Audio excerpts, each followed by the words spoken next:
Welcome to MAP, the bi-weekly market access podcast provided by Mars Market Access and Pricing Strategy, which is your healthcare consultancy in the German-speaking markets. Mars makes it as easy as possible for you to get your pharmaceutical, medtech, or digital health product to the market and, of course, get the price it deserves.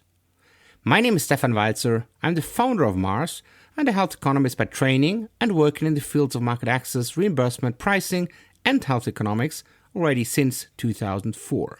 Additionally, I founded the consultancy P&N Pricing and Negotiations in Healthcare based in Toronto, Canada, which supports companies and individuals globally by coaching, simulations, and training, especially on negotiations.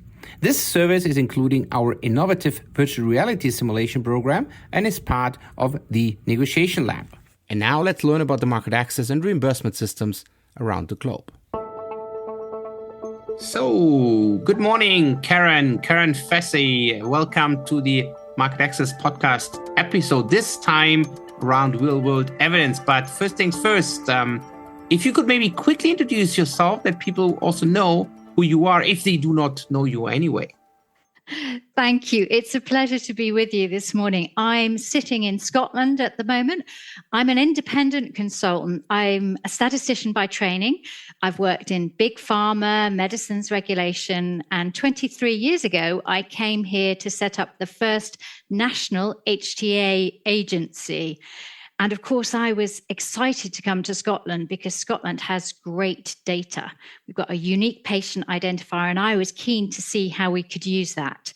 For the past 20 years or so, I've actually been working internationally with HTA bodies, with pharmaceutical companies, medical device companies, and with patient organizations around everything related to developing HTA and improving the way in which we determine the value of new medicines. So that takes me into all sorts of activities, including particularly the use of data in our health systems. So I am now working with a group called Real World Evidence for Decisions, and I'll tell you a bit more about that later, but that's quite exciting. That sounds very good. Thank you for the introduction. So maybe directly jump a bit into the topic. I mean, we have, let's say, decided to just, let's say, focus on one of your, let's say, experiences, right? I mean, you just said HTA statistics. I think it's really a broad kind of spectrum you could really cover. But today, I think the focus will be on real-world evidence, obviously in context of HTA and so on. But before we maybe get into some of the discussions, I think it would be good if you could quickly define how you see real-world evidence, because people might have as well different ideas and opinions what it really is. That's a great question, because just recently there's been a paper published by Ron Akehurst et al. In Value in Health, which identifies that there are about 20 different definitions of real-world data. There are many coming from the regulators, from EMA, from FDA, also some HTA bodies, the academics.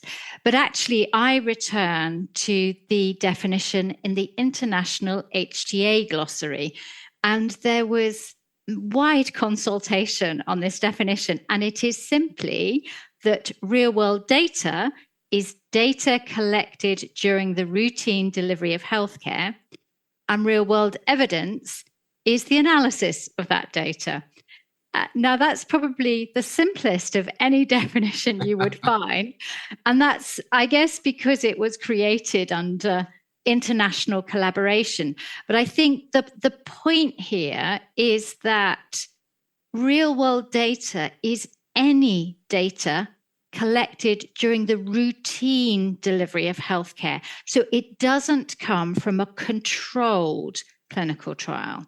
So it might come from a pragmatic clinical trial, but it doesn't come from a control clinical trial where there are all those rules set upon how you deliver care, how you treat side effects. It's much more that routine care. That's what we're trying to capture. And I think the really interesting thing is that in the past 5 or 10 years, we've realized that real world data just doesn't come from administrative data sets like we've seen used in pharmacoepidemiology for decades. It also can come from many other sources, so from genomics data sets, from many of the different administrative healthcare databases, but also from patients themselves through apps. And there's a lot of interest in mobile app data. Now, I don't think all of those data are as useful to HTA and decision makers as, for example, some of the administrative databases and, for example, mortality data that we collect within our healthcare system.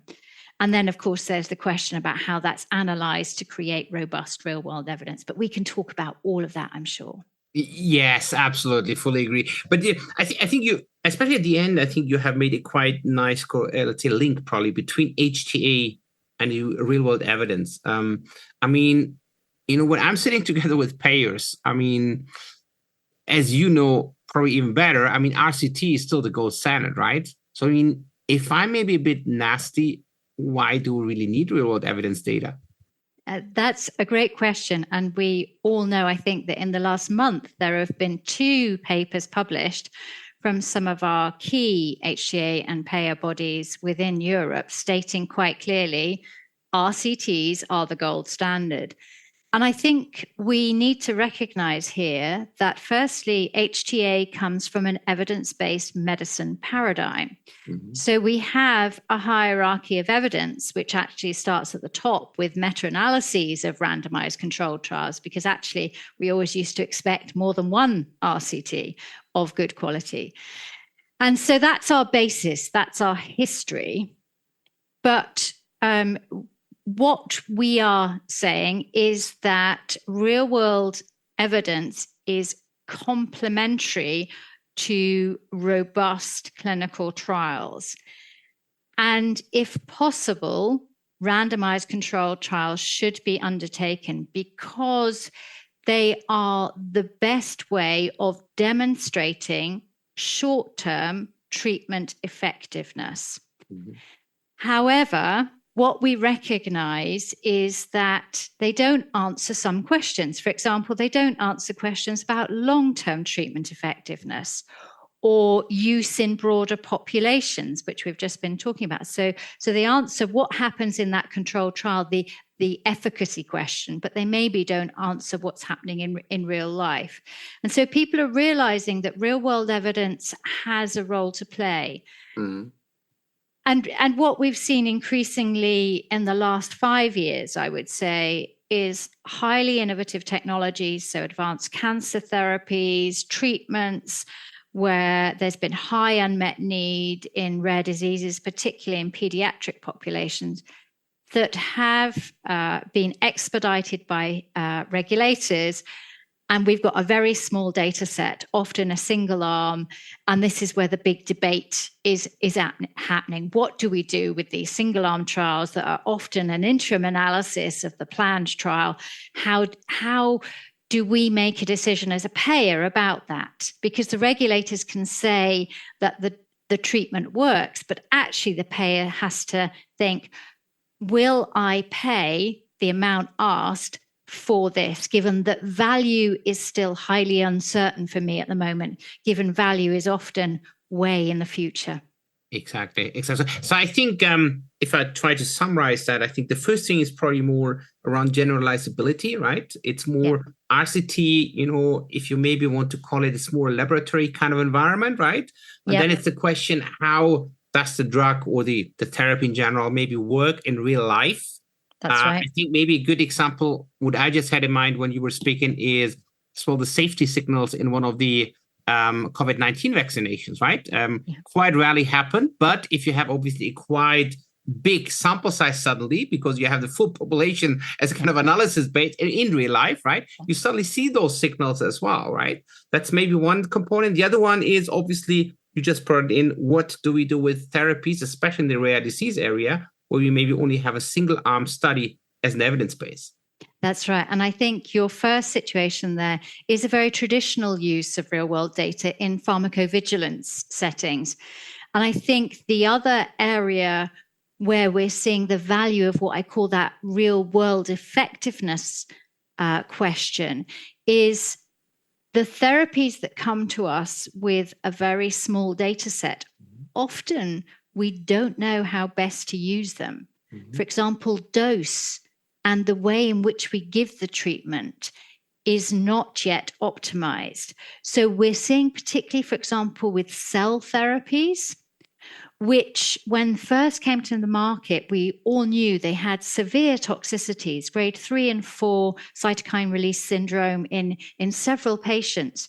And I think what we've seen in the real world by looking at data, by learning from clinicians and patients' experience, is that we're changing the way we give those treatments now. So we're reducing the need for intensive care. So we're really optimizing the treatment. And that's a really important new element, I think, of the value of real world data. Yeah. No, I fully agree. I think that's I think that was as well another quite nice intro. I think ATMPs, I think, as you have as well just introduced, I think are generally probably anyway, I would say a bit different, right? In comparison to their traditional therapies. I mean, I think we discussed also, I think probably a while ago, I think if you, let's say, have maybe more the kind of conservative payer in mind, right? Which is fine, right? Because they need to, let's say, manage a billion euros budget, right? So you also want to invest and can only invest where you maybe get as well the best out of it. So it's also the question, I mean, if we would look at ATMPs from a very traditional evidence-based medicine perspective, we could not really reimburse those, right? But we see ATMPs are available, I would say at least in most of the countries in Europe and in many more countries also when you have a look globally. Absolutely. I think it's the ATMPs that have really pushed the conversation with the payers about the need to consider real world data. But we have seen gene therapies. I always quote Veretagene for inherited retinal disorder, which actually had a randomized controlled trial, very small number of patients, about 30. But by doing a randomized controlled trial, they could show quite clearly improvements in the treated arm with decline in those that did not receive treatment. So I think that traditional trials are still popular. I don't want to sort of say for ATMPs, we can't do RCTs. But what we see is, I think, we need to differentiate between cell therapies and gene therapies. I see them as very different, and the potential use of real-world data very different. So I think cell therapies are generally given at the last stage of a cancer. There may be other alternatives like stem cell transplant, but we're really looking at few alternatives at that stage. And so often the key there is, how long is the patient going to survive? And actually, that's quite easy to measure in a real world setting.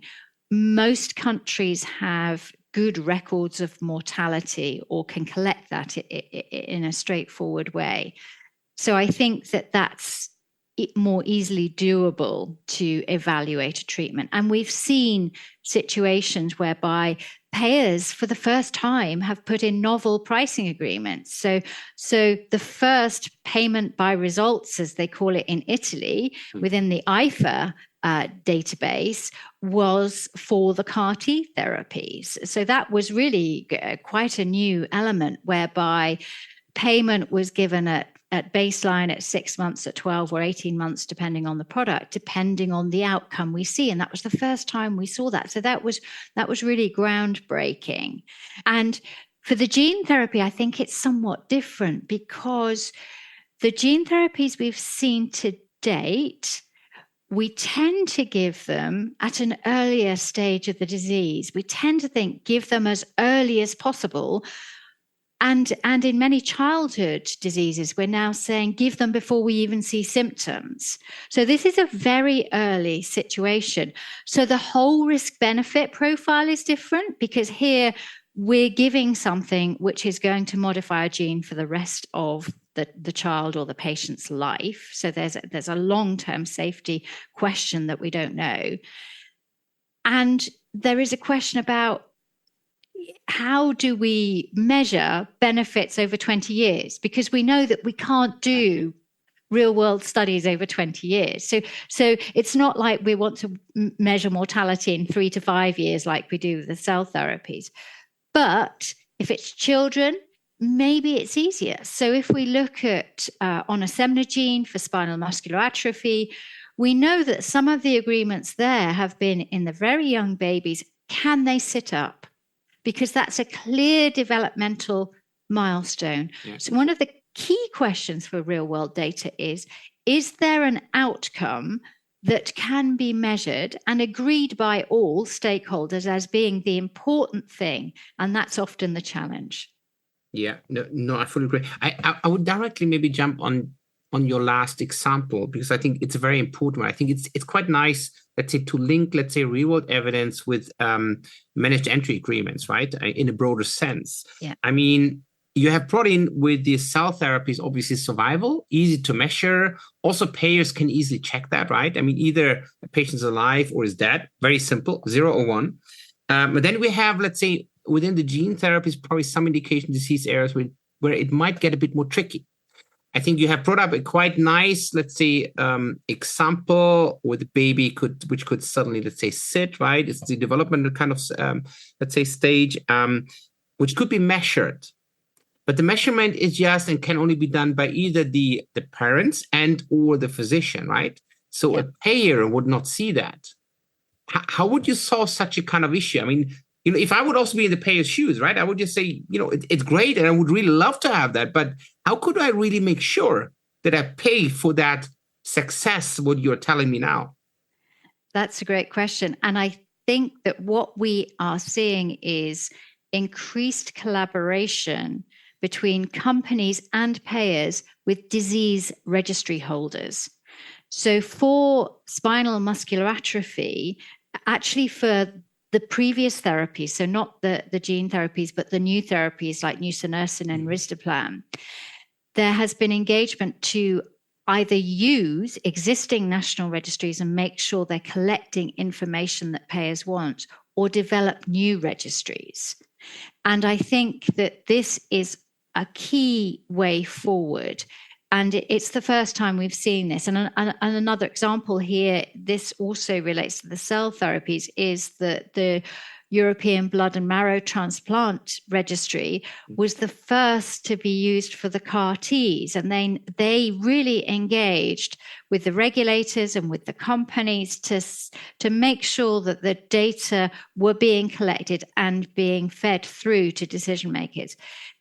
In real world evidence for decisions, we work with all stakeholders to talk about how we can collect data. And in the past year, we've particularly had interest from registry holders who are saying to us, we don't really understand what HTA and pricing is. We work very closely with clinicians, and I think their point of interest has been in obviously delivering clinicians and patient needs, but they're now realizing that actually it's somebody else who's making the ultimate decision about routine access to these products, and that they have an important resource which could provide robust evidence, but actually that needs funding, and that's another issue as well, funding of registries. But I think there's going to be a whole development around use of disease registries.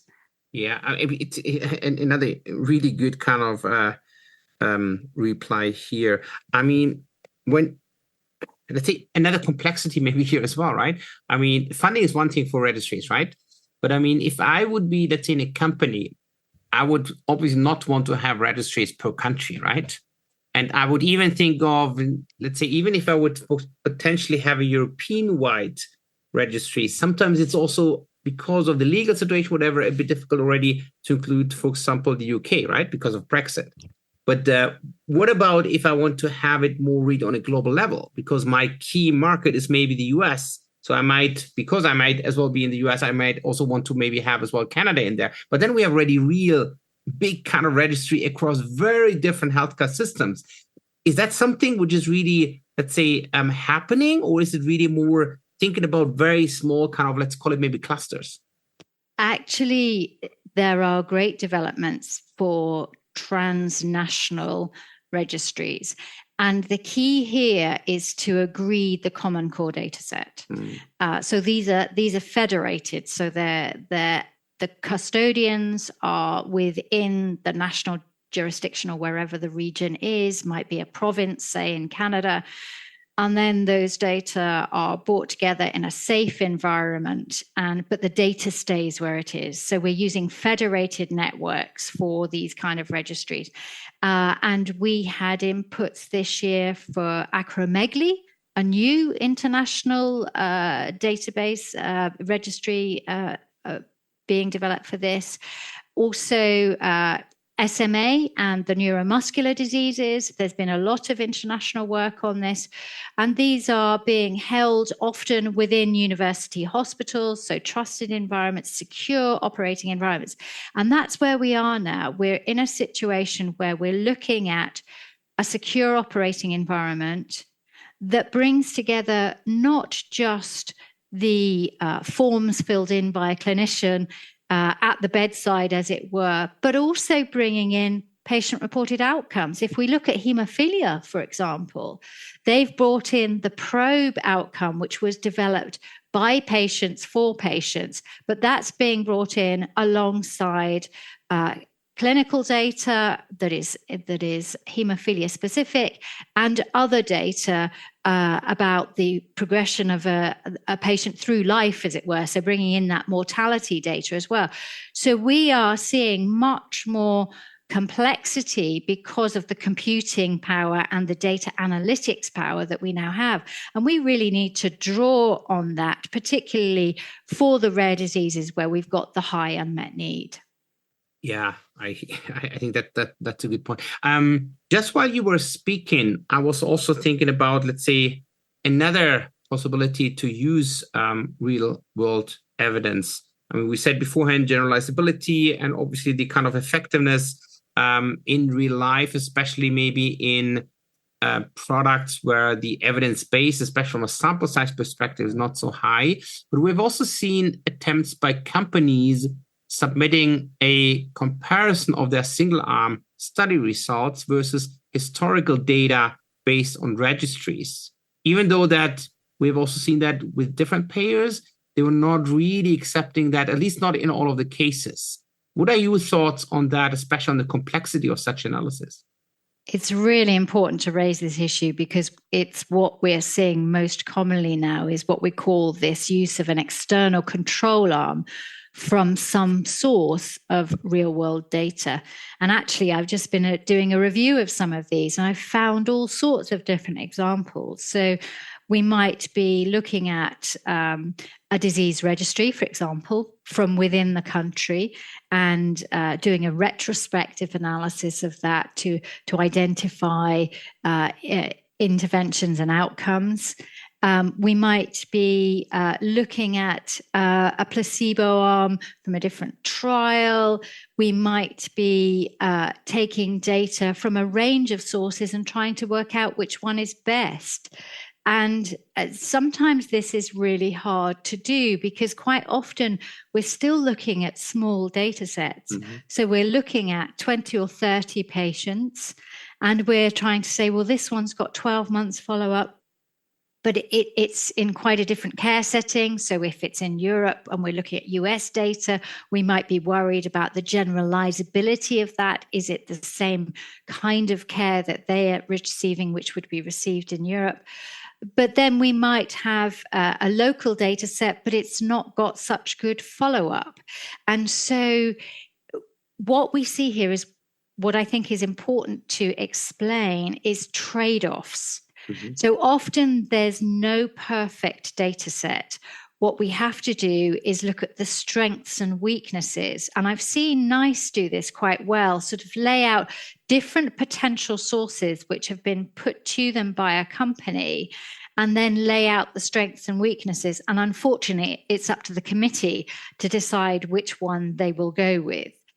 And I think here it's where we're seeing improvements in the development of this real world evidence, these external control arms, whereby companies are realizing this needs to be done with great rigor. So they need to show how the data has been curated, the different decisions that had to be made. There are time windows, there are all sorts of questions. It's not a straightforward exercise, as anybody who's created an external control arm will know. And I think the work we see from experts like Sebastian Schneeweiss at Duke University Margolis, who is giving us templates by which we can undertake a real-world evidence study, and that's how we need to think about an external control arm, to present it and show that it's fit for the purpose for decision makers. So we're seeing a lot of developments in this field, and I think we need to look at that and see how that's taken up by payers. Yes, I think another good bridge. I think we're coming more to the end, but you have just said developments, let's say, in the area of real-world evidence, especially linked to payers. Which developments do you see potentially coming up, which would support the use of real-world evidence by payers, let's say in the next 5 or maybe 10 years? So the key developments I see happening are an increased awareness from HTA and payers about the need for real-world data, and for themselves to upskill, to employ staff who are experts in this field, like data scientists, and then to provide guidance to industry about what good quality real-world evidence is. So, for example, we've seen HAS in France produce new guidance. There's guidance from ICWIG, there's guidance from NICE, but other agencies are likewise developing this guidance. This year, we will see CADERTH present its real-world evidence framework. So we will see an upskilling from these HTA bodies. I think we will see more interactions between payers and their health systems, who are the data custodians, to be able to access the data and make sure that data is being collected and can be used by HTA and payers, because at the moment that's not straightforward. There are barriers there that don't allow that. So I think payers are going to make clearer what their real-world evidence needs are. I think that another important thing is that we're going to see more sharing of what's happening. So we are seeing payers now wanting to discuss what their real-world data collection requirements are. This started within the European Network for HTA, but I think this will increase. The ultimate thing I would like to see is alignment of data collection requirements across jurisdictions, so that we can then have assessment of a much larger data set on a federated network.